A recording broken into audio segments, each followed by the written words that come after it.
सो hi guys, मैं आशीष यादव आपका आपके यूट्यूब चैनल पे स्वागत करता हूं। दोस्तों, अगर आप क्लास 10th यानी 10वीं कक्षा की अगर तैयारी करते हैं तो बिल्कुल सही स्थान पे है। तो चलिए मैं आपको बता दूं कि ये क्लास तो हम लोग का है, कौन सा मिशन चल रहा है 2022 का जो एग्जाम होने वाला है क्लास 10th का। मैथ के जो सिलेक्टेड क्वेश्चन है जो एग्जाम में आने की 100% संभावना ज़्यादा रहती है। वैसे आपके बुक में तो ढेर सारे क्वेश्चन है, तो ढेर सारे क्वेश्चन है तो क्या सारे के सारे क्वेश्चन तो बोर्ड के पेपर में आएंगे नहीं। कुछ क्वेश्चन ऐसे होते हैं जिनको देखने से अनुमान लगता है कि इसकी आने की संभावना ज्यादा होती है, कुछ क्वेश्चन ऐसे होते हैं। ठीक है, तो वैसे ही क्वेश्चन को मैं आपके सामने क्या कर रहा हूँ, एक्सरसाइज बाय एक्सरसाइज बाय या फिर यूनिट बाय यूनिट या फिर प्रश्नावली बाय प्रश्नावली, जैसे आप समझ सके वैसे समझिए। मैं स्टार्ट 1 से किया हूँ, ऐसे ऐसे ऐसे लेके जाऊंगा आगे तक। और इसमें जितने भी सिलेक्टेड क्वेश्चन है सारे के सारे क्वेश्चन मैं अच्छे से जो है उस क्वेश्चन को करा रहा हूँ। अगर इस वीडियो को आप देखेंगे तो आपके लिए एग्जाम के लिए बहुत ही ज़्यादा बेनिफिट होगा। और मैं बुक कौन सा लेके चल रहा हूँ, एनसीईआरटी बुक को लेके चल रहा हूँ। एनसीईआरटी बुक इसलिए लेके चल रहा हूँ क्योंकि जितने भी पेपर आपके बनने वाले हैं एनसीईआरटी बुक से ही बनेगा। और ये एनसीईआरटी जो बुक होता है वो हर बोर्ड में काम करेगा आपका, चाहे हरियाणा बोर्ड हो, बिहार बोर्ड हो या फिर यूपी बोर्ड हो, कोई भी बोर्ड हो। ये एनसीईआरटी की जो पैटर्न होती है ना, ये सब जगह आपकी क्या होगी, सेम। स्टार्ट करते हैं। देखिए, लगा आपका फर्स्ट क्वेश्चन। इस टाइप के भी क्वेश्चन आने की संभावना बहुत ज्यादा रहती है, तो इसको आप दोहरा के अगर जाएंगे तो आपके लिए बेस्ट होगा। देखिए क्वेश्चन में पढ़ देता हूँ। यहाँ से बता रहे कि एचसीएफ आप कितना है, 306 है। इसका मतलब हो गया 306 और उसके बाद कितना है 657 है, बराबर कितना 9 है। तो एलसीएम आप कितने को बताना है, वही 306 और कामा 657 का आपको एलसीएम बताना है। तो देखिए ऐसे क्वेश्चन मस्त होते हैं। एचसीएफ का मतलब क्या होता है, मौसा होता है, वो एचसीएफ भी बोलता है और मौसा को क्या बोलता है, एचसीएफ तो बोलता ही है, इसके साथ साथ मौसा को एक और नाम से जानते हैं लोग, जीसीएफ। तो ये दोनों नाम मौसा के ही है, एचसीएफ या फिर जीसीएफ। और एलसीएफ तो आप जानते ही हैं लसा है। तो देखिए ऐसे क्वेश्चन को क्या करते हैं हम लोग, सॉल्यूशन करते हैं। और सॉल्यूशन करने के बाद उसके बाद लिखते हैं हम लोग दिया है, उसके बाद क्या डैश। यहाँ पे बोला है कि एचसीएफ, एचसीएफ को ही बोलते हैं हम लोग क्या, मौसा। तो मौसा लिख लीजिएगा या फिर एचसीएफ लिख लेंगे, कोई दिक्कत नहीं है। मौसा दिया है किसका, किसका एचसीएफ या फिर किसका मौसा, तो संख्या दे दिया है 306 अकामा है आपका 657 का है। इसका मौसा आपको दे दिया है कितना है 9 है।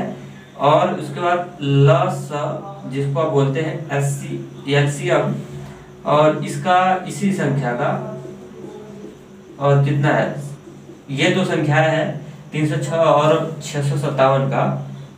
इसका ये निकालना है आपको, क्या ये निकालना है कि लसा इसका कितना होगा। तो देखिए एक तरीका ये है कि आपके दिमाग में आ रहा होगा कि सर क्यों ना हम ये ऐसे बना ले, फटाक से आपके दिमाग में चल रहा होगा।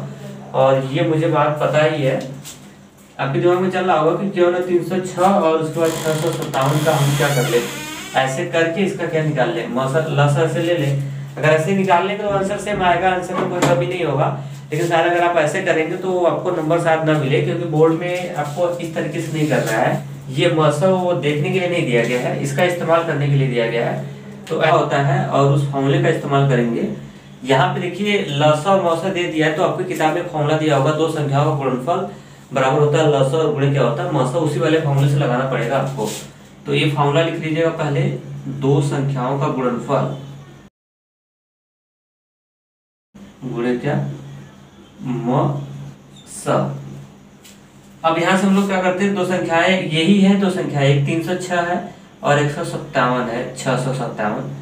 तो यहाँ पे आप फर्स्ट संख्या लिख लीजिएगा पहले, 306 यहाँ से हो जाएगा आपका 306 और गुणे 657 इक्वल लसा, लसा निकालना ही है तो लसा रहने दीजिएगा और गुणे मौसा की वैल्यू भर देना इसमें। और मौसा इसका कितना दिया है 9 दिया है। लसा की वैल्यू निकालेंगे, इधर आएगा, ये इंटू में इधर आएगा तो डिवाइड हो जाता है, आप जानते ही हैं। यहाँ से लसा निकालेंगे तो बटे हो जाएगा 306 और गुणे 657 और डिवाइड बाई 9 हो जाएगा। अब इसको क्या करिएगा, 9 से इसको क्या करिएगा काट दीजिएगा, जो कटने लायक रहेगा इसको काट देते हैं। तो 9 से अगर इसको कटेंगे तो 9 त्रिक 27 हो जाएगा। देखिए 9 इसको काटेगा, वैसे काटते नहीं, ऐसे ऐसे काटना मत, मैं आपको बता रहा हूँ। 9 त्रिक हो जाएगा 27, इसको दिमाग से काट लेते हैं। बचेगा 3, तो 3 यहाँ पे आएगा 36, 9 चौका कितना हो जाएगा 36 होगा। यानी आपका 34 गुणे आएगा कितना, 34 गुणे 657 हो जाएगा, और यहाँ से आ जाएगा आपका लसा। अब इसका मल्टीपल मार के देखिए और आपको मिल जाएगा क्या, आंसर मिल जाएगा 2 2 और उसके बाद 3 3 8 जो होगा यही इसका हो जाएगा क्या, लसा। तो ये इसका आंसर हो जाएगा। तो इस टाइप के क्वेश्चन आते हैं और ऐसे करना पड़ेगा। तो चलिए अब मैं सेकंड जो आने वाला क्वेश्चन है उसको मैं बताता हूँ, बता रहा हूँ क्वेश्चन इस टाइप का। देखिए क्वेश्चन ऐसे भी क्वेश्चन आपको तैयार करके ही जाना है। यहाँ से बता रहा है कि जांच करिए कि क्या किसी प्राकृतिक संख्या n के लिए संख्या 6 के पावर n अंक 0 पर समाप्त हो सकती है। इस टाइप के आपको मिलेंगे क्वेश्चन। देखिए ऐसे क्वेश्चन को कैसे हल करते हैं, तो सबसे पहले हम लोग बातें जो है वही करेंगे, सॉल्यूशन करेंगे और उसके बाद लिखेंगे दिया है और उसके बाद डैश आपको दे दिया है। जांच करिए, जांच करने का मतलब क्या होता है, सिद्ध करना होता है कि किसी प्राकृतिक संख्या n के लिए, मतलब कोई भी नेचुरल नंबर होगा उसके लिए बोल रहा है कि 6 के पावर n जो है वो 0 पे समाप्त होगा। इसका मतलब क्या हुआ, 6 के पावर n 0 पे समाप्त होगा। जैसे अगर मैं कहूँ कि 2 के पावर अगर मैं 6 दे दिया, 2 के पावर कितना डाल दिया, 6 डाल दिया, तो अगर 2 के पावर 6 होता है तो इसका मतलब क्या होता है, 2 टाइम्स 2 टाइम्स 2 टाइम्स 6 बार होता है ना। तो अगर पूरा करेंगे 2 दूनी 4 दूनी 1 2 3 4 5 6 हो गया, 2 दूनी 4 दूनी 8 दूनी 16 32 गुना कितना आता है, ये 64 आता है। तो अगर यानी 2 के पावर 6 हमने हल किया तो इसका आंसर कितना आया, 64। तो हम लोग कह सकते हैं कि 2 के पावर 6 का जो मान है वो कितने अंक पे समाप्त हो रहा है, 4 पे अंक पे समाप्त हो रहा है। तो उसी तरह यहाँ पे कह रहा है कि जो 6 के पावर n है इसको जब हम लोग डील करेंगे तो वो समाप्त होगा कितने पे, 0 पे। कितने पे समाप्त होगा, 0 पे समाप्त होगा। बात यह है कि n की वैल्यू नहीं पता है, नहीं तो काम हो जाता। इसीलिए तो कह रहा है कि जांच करिए कि क्या 6 के पावर n जो है वो 0 पे समाप्त होगा। 6 के पावर n जो है 0 पे क्या होगा, समाप्त होगा। तो देखिए यही पता करना है, यानी हमको एक डिजिट दे दिया है, संख्या है और वो है 6 के पावर n है, और इसको चेक करना है कि 0 पे समाप्त होगा कि नहीं होगा। तो इसका एकदम सटीक तरीका बता रहा हूँ। देखिएगा ये इसको अगर हम लोग खोलेंगे, अगर इसको हम लोग खोलते हैं यहाँ से, फैक्टर इसका करो 6 का, तो ये 6 को तोड़ेंगे तो 2 गुणे 3 हो जाएगा, और इसके पावर हो जाएगा कितना, n। 6 को मैंने तोड़ा, 2 गुणे कितना हुआ, 3 हुआ, और इसके पावर n आ रहा है। और अगर थोड़ा सा और करेंगे तो ये पावर इसके ऊपर आएगा, तो 2 के पावर n हो जाएगा गुणे 3 के पावर कितना हो जाएगा, n हो जाएगा। 2 के पावर 3 और 2 के पावर n और गुणे 3 के पावर कितना हो गया, n हो गया। तो यहाँ से अगर हम लोग थोड़े से कॉमन सेंस लगाए ना, तो यहाँ से देखो ये चीज निकल जाएगी। जानते हैं 2 के पावर n की जगह कोई प्राकृतिक संख्या है, और n की जगह कोई प्राकृतिक संख्या है। कि प्राकृतिक संख्या मतलब क्या होगा, 1 2 3 4 5 डॉट डॉट डॉट यही तो आएगा। तो अब जानते हैं, अगर आपको पता नहीं है तो मैं आपको बता दूं, जैसे जैसे 2 के पावर 6 है ना, तो ये 2 खुलेगा कितनी बार खुलेगा, 6 बार में 6 बार खुलेगा। तो यानी जो नीचे रहता है वही आता है सवाल, ये खुलता है तो वही आती है बात। जैसे कोई बोले 2 के पावर, अगर जैसे कोई बोले कि अगर 8 के पावर 4 है, तो इसको जब खोलोगे तो उसमें 4 नहीं आएगा, 8 ही है, 8 आएगा। 8 गुणे 8 गुणे 8 गुणे 8। अगर कोई x के पावर अगर 10 बोल दे तो इसमें 10 नहीं आता है, x खुलेगा। जो नीचे वाला होता है आधार जिसको बोलते हैं वही खुलता है। तो यानी x गुणे x गुणे x गुणे x गुणे x आएगा।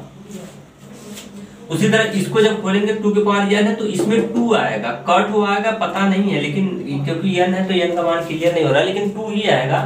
और इस सवाल में कितना आएगा, 3 ही आएगा। यानी ये जो सवाल बनने वाली है 2 और 3 के कॉम्बिनेशन का ही आएगा इस तरह से।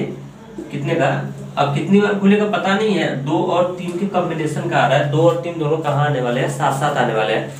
तो अब बताइएगा कि 2 और 3 अगर दोनों संख्याएं साथ साथ आ रही है, इसके फैक्टर में 2 और 3 आ रहा है, तो 2 और 3 से कभी भी संख्या कोई 0 पे उसके गुणा से कभी 0 आ ही नहीं सकता है। इसके फैक्टर में आप देख रहे हैं कि 2 और 3 ही आने वाला है। तो मैं आपको बता दूं कि बोल रहा है कि क्या 0 पे समाप्त हो सकती है। तो 0 पे समाप्त होने के लिए इसका रूप जो होता है होना चाहिए ना, वो 2 के पावर n यानी गुणे 3 नहीं, बल्कि अगर 5 होता, 5 होता, इस रूप का होता है 2 के पावर n गुणे 5 के पावर n, तो उससे काम हो जाता है। क्योंकि इसके सवाल में आता है 2 2 2 आएगा और क्या आता है 5 5 5 आता, कट हो आता है n बार आता। तो तो इसका गुणा करने से जैसे 5 दूनी 10 आता तो देखो इकाई के स्थान पे 0 आ जाता, 5 दूनी 10 आता तो 0 आ जाता इस तरह से, लेकिन 2 और 3 से 0 कभी नहीं आएगा। तो लिख देंगे कि यह संभव नहीं है, यह क्या है, संभव नहीं है कि 6 के पावर n अंक 6 के पावर n अंक शून्य पे समाप्त हो। शून्य पे क्या होगा, समाप्त होगा।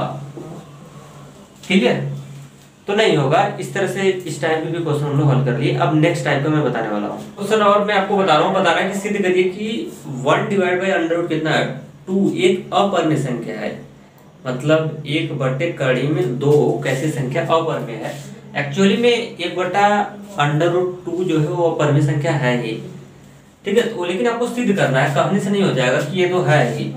मुझे भी पता है लेकिन है ही कहने से नहीं काम होने वाला है, सिद्ध करना है। तो सबसे पहले हम लोग लिखेंगे, दिया है क्या है, एक संख्या है। ठीक है, एक संख्या है इस तरह से, और वो है कितना, 1/√2 का कितना है, 2 है। इसको सिद्ध करना है, आपको क्या करना है, ये परिमेय संख्या है। तो आप लिखेंगे, देखिए कैसे सिद्ध करते हैं। अब देखिए पेपर में आपको घुमराने के लिए हो सकता है ऐसे 1/2 के पावर 1/2 ऐसे भी दे सकता है कि सिद्ध करिए कि 1/2 के पावर 1/2 एक अपरिमेय संख्या है। अब कहोगे सर ये कैसे बना दिया, इसलिए बना दिया क्योंकि कड़ी का जो मान होता है ना वो 1/2 होता है। तो आपको भरमाने के लिए 1 जो कड़ी में 2 लिखा है इसको लिख सकता है 1/2 के पावर 1/2, क्योंकि कड़ी का मान 1/2 होता है। तो अब भी बात वही है, क्योंकि कड़ी जब हटाएंगे तो ये खुद ही कड़ी में चला जाएगा, 1 कड़ी में 2 हो जाएगा, 1/2 जब हटाएंगे ना।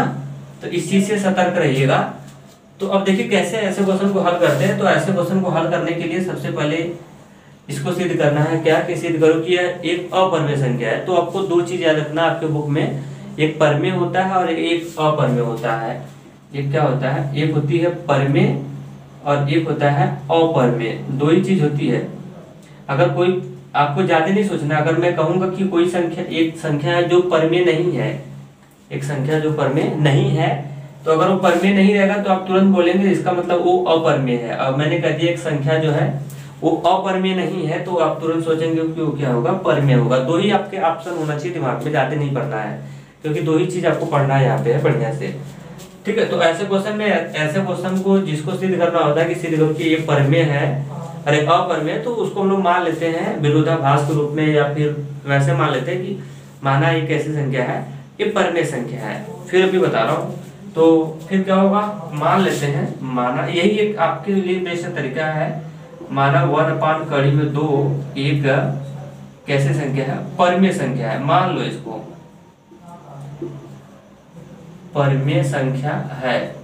तो अगर ये परिमेय संख्या होगा तो इसका मतलब होगा कि ये अंश और हर के रूप का होगा, क्योंकि हम लोग परिमेय संख्या जो होते हैं वो अंश और हर के रूप का होगा। तो अंश और हर को हमने p बाई कितना लिख दिया, q। अंश और हर को हमने कितना रख दिया, p बटे q के रूप का लिख दिया। और आपको यहाँ पे जानना पड़ेगा कि p, q ये कैसी संख्या है, ये अभाज्य संख्या है।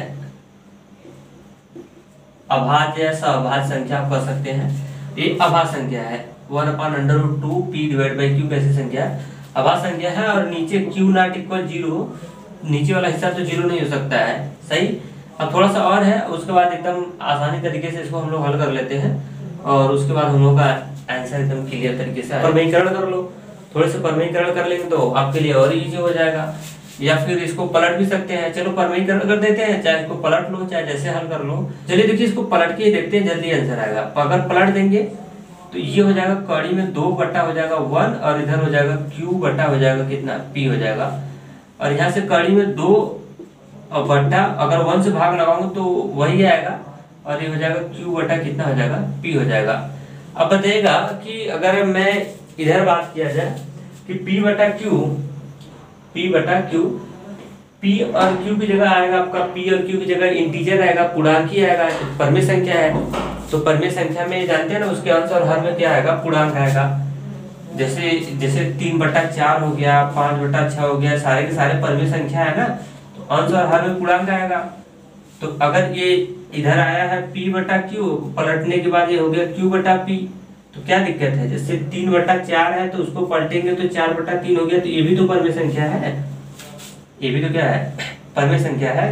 तो यहाँ से देखिए आपको ये सीखने को मिल गया। यहाँ से मैं आपको बताना चाह रहा हूँ, यहाँ से मैं आपको ये बताना चाह रहा हूँ कि कड़ी में दो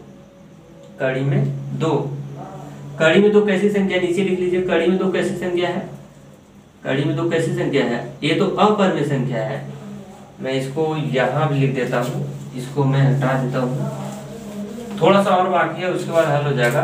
देखिए कड़ी में दो, अब इसके बाद नीचे लिख लीजिएगा, कड़ी में दो कैसी संख्या है, अपर्मेय संख्या है, अपर्मेय संख्या है। सही बोला कि नहीं बोला? इसके बाद इक्वल P/Q कैसा होगा, ये परमेय संख्या आएगी, Q/P परमेय संख्या आएगी। क्लियर? P/Q नो Q/P होगा गया, तो ये कैसी संख्या होगी, परमेय संख्या, परमेय संख्या। अब मुझे बता दो, इधर आ रहा है अपरमेय और इधर आ रहा है परमेय, दोनों आ रहे हैं बराबर, क्या परमेय और अपरमेय बराबर होती है क्या? तब इसको काट देंगे कि परमेय संख्या और अपरमेय संख्या बराबर नहीं होती है। क्लियर?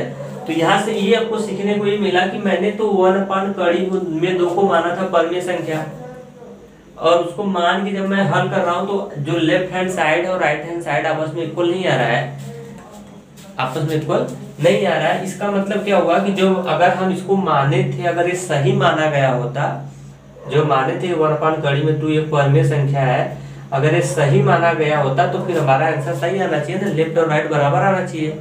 तो यहाँ पे लेफ्ट हैंड साइड और राइट हैंड साइड आपका बराबर नहीं आ रहा है ना। यहाँ पे लिख सकते हैं left hand side not equal right hand side, कि लेफ्ट हैंड साइड और राइट हैंड साइड तो आपस में बराबर आ ही नहीं रहा है। अतः लिख देंगे कि अतः यह एक क्या हो गया, अतः यह हमारा माना हुआ जो बात हुआ क्या हो गया, गलत हो गया। लिख देंगे अतः